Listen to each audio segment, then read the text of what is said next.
Waste material മാത്രം use ചെയ്തിട്ട് 10 പൈസ ചിലവില്ലാതെ നമുക്ക് വീട്ടിൽ റെഡിയാക്കാൻ പറ്റിയ ഒരു ഹാങ്ങിങ് പോട്ട് മേക്കിംഗ് ആണ് ഇന്നത്തെ വീഡിയോ. ടേർട്ടിൽ വൈന് പല രീതിയിൽ ഹാങ് ചെയ്യുന്നത് നമ്മൾ കണ്ടിട്ടുണ്ട് അല്ലേ. ടേർട്ടിൽ വൈന് നമ്മൾ സൂക്ഷിച്ച് നോക്കിയാൽ മനസ്സിലാവും, അതിൻ്റെ ഓരോ ബ്രാഞ്ചിലെന്ന് പറഞ്ഞ പോലെ വേരുകൾ ഇങ്ങനെ ഹാങ് ചെയ്യുന്ന ഓരോ ബ്രാഞ്ചിലും കാണാൻ പറ്റും. അപ്പോൾ ഈ ഒരു രീതിയിൽ നമ്മൾ പോട്ട് റെഡിയാക്കി എടുക്കുമ്പോൾ അതിന് വളരാനൊരു സപ്പോർട്ടായിട്ട് ആക്ട് ചെയ്യും. നമ്മൾ എത്ര ഹൈറ്റിൽ വെക്കുന്നോ അത്രയും ഈ ടേർട്ടിൽ വൈന് നല്ല ഹെൽത്തി ആയിട്ട് വരും. ടേർട്ടിൽ വൈന് മാത്രമല്ല, ടാങ്കിൾ ഹാർട്ട്, കാലിസിയ റിപ്പൻസ്, ഇങ്ങനെ ഹാങ്ങിങ് പ്ലാന്റ്സ് എല്ലാം നമുക്ക് ഇതുപോലെ ചെയ്തെടുക്കാൻ പറ്റും. ഇനി നമുക്ക് ഈ പോട്ട് എങ്ങനെയാണ് ഈ രീതിയിലാക്കിയെടുത്തതെന്ന് നോക്കാം. അതിനായിട്ട് ഞാനിപ്പോൾ യൂസ് ചെയ്തത് ഒരു ബാർബി ഡോളിൻ്റെയൊക്കെ വേസ്റ്റ് ആയിട്ടുള്ള ഇങ്ങനെ ഒരു ലെങ്തി ആയിട്ടുള്ള ഒരു വെസലാണ്. ഇതിന് പകരം നമുക്ക് PVC പൈപ്പോ അങ്ങനെ എന്താണോ നമുക്ക് അവൈലബിൾ ആയിട്ടുള്ളത് നമുക്ക് യൂസ് ചെയ്യാൻ പറ്റും.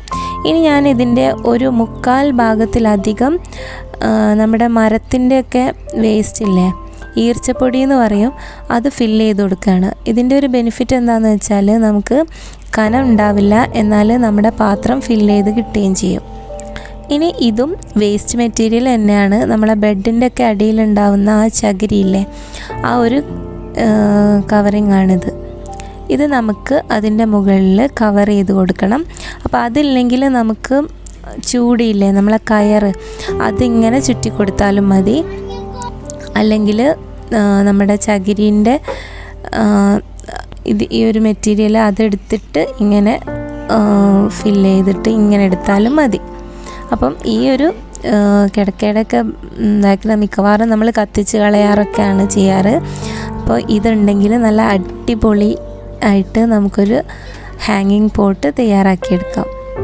അപ്പോൾ ഞങ്ങൾ ഇത് ഒന്ന് യോജിപ്പിച്ചെടുക്കാൻ വേണ്ടിയിട്ട് നമ്മൾ ചെറിയ കമ്പി ഉണ്ടാവില്ലേ, വാർപ്പിനൊക്കെ യൂസ് ചെയ്യുന്ന ഈ ഒരു കമ്പി, അത് മെല്ലെ നമ്മൾ യോജിപ്പിച്ച് എടുത്തിരിക്കുന്നതാണ്. അതില്ല, ആ കമ്പി കിട്ടിയിട്ടില്ലെങ്കിൽ നമുക്ക് എന്തെങ്കിലും ഒരു കയറോ എന്തെങ്കിലും പ്ലാസ്റ്റിക് കയറൊക്കെ യൂസ് ചെയ്തിട്ട് ഒന്ന് ജസ്റ്റ് കെട്ടിക്കൊടുത്താൽ മതി. അപ്പോൾ ഇതിങ്ങനെ ഇരിക്കുന്നുണ്ട്. ഇപ്പോൾ നമ്മൾ ഇതിൽ മണ്ണ് ഫില്ല് ചെയ്തിട്ടില്ല, മണ്ണ് വളരെ കുറച്ച് മാത്രം ഫില്ല് ചെയ്ത് കൊടുത്താൽ മതി. കാരണം ടർട്ടിൽ വൈന് ഇങ്ങനെ ഹാങ്ങിങ് പ്ലാന്റ്സിനൊന്നും അധികം വേര് താഴേക്ക് ഇറങ്ങാത്തത് കൊണ്ട് ആ മുകൾ ഭാഗത്ത് മാത്രം കുറച്ച് മണ്ണിട്ട് കൊടുത്താൽ മതിയാവും. അപ്പോൾ ഇതൊരൊട്ടും വെയിറ്റ് ഇല്ലാതെ തന്നെ ഇങ്ങനെ ഹാങ് ചെയ്ത് വെക്കാൻ പറ്റും. അപ്പോൾ നമ്മൾ ഇതിൻ്റെ മുകളിലേക്ക് മണ്ണ് ഇട്ട് കൊടുക്കാൻ വേണ്ടിയിട്ട് ഇപ്പോൾ മണ്ണ് മിക്സ് ചെയ്യാണ്. അപ്പോൾ നമ്മൾ കുറച്ച് വളവും കമ്പോസ്റ്റും മണ്ണും ഒക്കെ കൂടെ മിക്സ് ചെയ്തിട്ട്, ചാണകപ്പൊടി കയ്യിലുണ്ടെങ്കിൽ അതും കൂടെ മിക്സ് ചെയ്തിട്ട് നമുക്ക് ഇതിലേക്ക് ഇട്ട് കൊടുക്കാം. അപ്പോൾ കൊക്കോ ബിറ്റ് ഉണ്ടെങ്കിൽ അതും കൂടെ ഈ ഒരു മണ്ണിലേക്ക് ചേർത്ത് കൊടുക്കാം കേട്ടോ. ഇനി നമ്മൾ ടർട്ടിൽ വൈന് അതിലിങ്ങനെ ഒന്ന് വെച്ച് കൊടുക്കാം.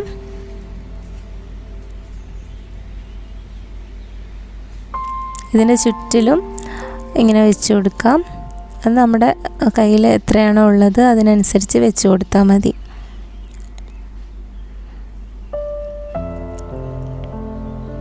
ഇനി ഇത് ടർട്ടിൽ വൈന് ഈ വേരൊക്കെ നമ്മുടെ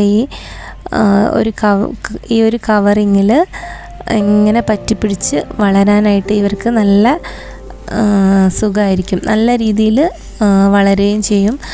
അടിയിലേക്ക് അങ്ങനെ വാടി പോവുകയൊക്കെ ചെയ്യാതെ വളരും. അപ്പോൾ നമ്മൾ അതിൻ്റെ മുകളിലേക്ക് കുറച്ച് മണ്ണ് കൂടെ ചേർത്ത് കൊടുക്കുന്നുണ്ട്. ഇപ്പോൾ നമ്മുടെ ഹാങ്ങിങ് പോട്ട് റെഡി ആയിട്ടുണ്ട്.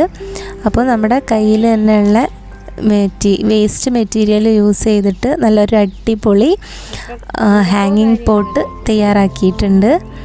അപ്പോൾ ഇത് നമുക്ക് നല്ല രസമാണ് നമ്മുടെ ഗാർഡനിലൊക്കെ ഇങ്ങനെ ഹാങ് ചെയ്ത് വെക്കുമ്പം. എല്ലാവരും ഇനി ഇങ്ങനെ ഒരു ഹാങ്ങിങ് പോട്ട് തയ്യാറാക്കി നോക്കൂ. അപ്പോൾ ഇഷ്ടപ്പെട്ടിട്ടെങ്കിൽ ലൈക്ക് ചെയ്യാനും ഷെയർ ചെയ്യാനും കമൻറ്റ് ചെയ്യാനും ഒന്നും മറക്കല്ലേ. ഇനി മറ്റൊരു വീഡിയോയുമായിട്ട് നമുക്ക് വീണ്ടും കാണാം. Till then take care. Bye bye. Thank you for watching.